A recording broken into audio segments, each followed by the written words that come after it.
Embaga ya Shiba Kalungi mwagirabye? Mwe mwenna abatalabye embaga ya Shiba Kalungi oba Shiba Kalungi ng'anekaanekanye alabika bulungi ayengeredde mu kiteeteeyi kye eky'embaga sembera wano. Vidiyo zino zibadde zitambulira nnyo ku mikutu gyaffe wano egyamugatta bantu. Olunaku olwaleero nsazeewo nzije njogere ku mbaga ya Shiba Kalungi. Era abamu ku mmwe muli mulowooza era nga mukkiriza nti ono yabadde Shiba Kalungi ye yakubiddwa embaga. Jeff yamaze nakkiriza n'agamba nti Shiba yaba abeera mukyala wange ewaka era nga Shiba ebintu by'okuyimba yabivuddeko n'agamba kantuule infumbire omwami wange. Gwali eyo alaba akatambi kano ogenda kubanga okirowoozaako ki? Nze nabagamba buli wenvayo n'enjogera ekintu tekitegeeza nti nze mba nkimanyi nnyo. Wabula mulimu ebintu ebimu bye twesisinkana nga tuyina okujja tubeere nga tubiwaako endowooza yaffe, tubiyomberemu, tubikaayanemu, twewa amagezi, twekoleko olugambo, twevume, twekoleko emikwano, tulunoonye olugambo olutuufu mpaka wetumanya ekituufu. Yenze Sheila Adita, ate ne bakubanga osubscribinga ku YouTube channel yange, bye bino ebintu ebimu by'osubwa ku channel eno. Imbagamba nnyo kyetigambo subscribe kibaawo. Era nenkusaba wenna ayita kuno obeere nga okikwatako nti wokikwatako buli video yonna gye nteekayo egenda kubanga ekutuukako bulungi. Tokomaawo jangu mu comment box obeere nga otuwandiikirawo obubaka obukwatagana ku butambi bwe tuba tukoze. Era nga mbagamba nti kye mbasoogeddeeko nga gw'olaba kyetaagisa okwogerebwako osobola okweyambisa akantu ako n'obeera nga otuwandiikira. Ne mbategeeza nti mmwe abaagala okukozesa eddoboozi lyange okutumirako abagalwa bammwe, abazadde bammwe, abaana bammwe, baba bammwe, byonna nga gwe wokiyita, jangu era ompandiikire nja kuba imbulaba obubaka nkole ekyo ky'oyagala. Ate era nga kigenda kubanga kyabwerere nga we twali edda. Ntumirako mwenna abasinziira eyo gye muli, abeerekereza obudde, abeerekereza bye muyina okukola, ne mwerekereza buddata bwammwe ne muvaayo mubeere nga mulaba obutambi nga buno. Era nga mbatumiddeko yonna gye muwangaalira. Njagala tugendeko mu butambi. Abaana bwe bali mu kusaasaanya obulaga omukolo gwa Shiba omutuufu, obulaga embaga ye, obulaga mwami Jeff nga munona mu bazadde be, ate era tubeere nga tukomawo.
Bwebo nno obumu ku butambi obuli mu kutambula ku mikutu gyaffe.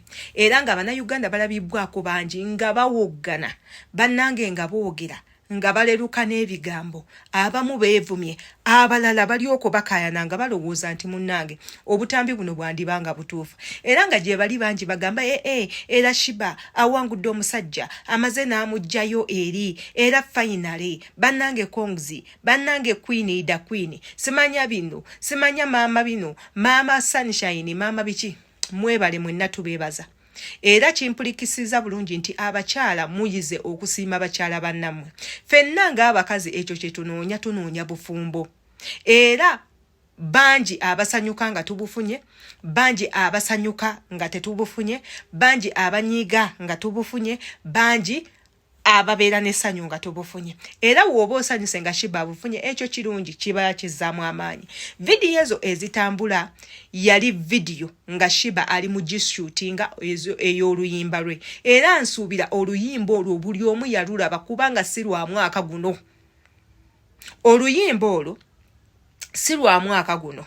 Era ng'omuntu yenna eyabadde behind the camera yakoze ekintu ekirungi ennyo nti waliwo omuntu omu akwata ebifaananyi n'abikuba okuva mu vidiyo eyo n'atandika obigattagatta kireetere Abannayuganda okulowooza oba bashibaholic okulowooza nti Shiba yavudde ku luggya. Shiba azenga ayogera lunwe ng'abategeeza nti bannange obufumbo si kyamaguzi. Obufumbo si buli omu kye yeetaaga. Obufumbo si mmere ya bonna. Si buli muntu ali eyo nti yeetaaga bufumbo according ku ntegeera yeeyo ng'omuntu. Shiba kuva dda ng'atugamba nti ye nga ye omukyala tajja kufumbirwa. Wabula ajja kuzaala abaana kye yakola era nammwe mwakiraba nti Shiba yakera ku makya n'afuna olubuto mwalulaba dda lukuze agenze azadde omwana akuze. Ekyo yakibagamba. Wabula tabagambangako nti agenda kufumbirwa kubanga ajja atugamba nti ye mu bulamu bwe talootangako kubeera mukyala wa musajja yenna. Wabula ajja kubeera maama w'omuntu yenna oba w'omwana yenna oyo gwali baleese mu nsi. Era Shiba n'ategeeza n'agamba nti nno ayagala azaale abaana naye nga taata waabwe ali mu bulamu bwabwe. Omwana akule ng'akimanyi nti this is my parent, this is my dad, this is my mom. Kyekyo Shiba kye yali ategeeza. Era n'agamba tajja kudinaayinga musajja yenna gwali baakyuzinze mu bangi ng'amuzaddemu omwana, tajja mudinaayinga right ey'okubeera taata w'omwana we. Ndowooza n'ekyo mukirabye. Ffenna tujjukira olunaku Shiba lwe yayingira oba lwe yakola akabaga ka mutabani we teekako n'okuyingira amaka ge yali azimbidde nnyina. Ffenna tulaba nti Jeff yaliwo nnyo mu bulamu bwa Shiba era yaliwo nnyo mu bulamu bw'omwana era baasanyukira wamu. Era mwalabanga buli we bagezaako obbakuba ebifaananyi ababiri Shiba yeepena omusajja nga tayagala kulaga nsi nti bino byonna bituuseeko olw'omusajja. Era yajja akyogera nti ye apambanye ng'omukyala okutuuka waali oba without Jeff oba without him ye Shiba abaddengawo era strugglings akoze bingi okutuuka ku eyo achievement. Kati abo bonna abagamba nti Shiba yafumbiddwa emikolo gye gyawedde njagala okubategeeza nti babalimba. Era obutambi obwo imbu bateereddewo mu bulabe. Naawe okakase ekyogerebwa wabula ate tetutegeeza nti Shiba tetwagala afumbirwe. Bw'anaaba afumbiddwa well and good kuba buli mukazi yenna kyanoonya era tujja tusanyusa nnyo okulaba nga Shiba ayina omwami oba bannange enteesezza bulungi. Yenze Shira Adita twesange mu comment section.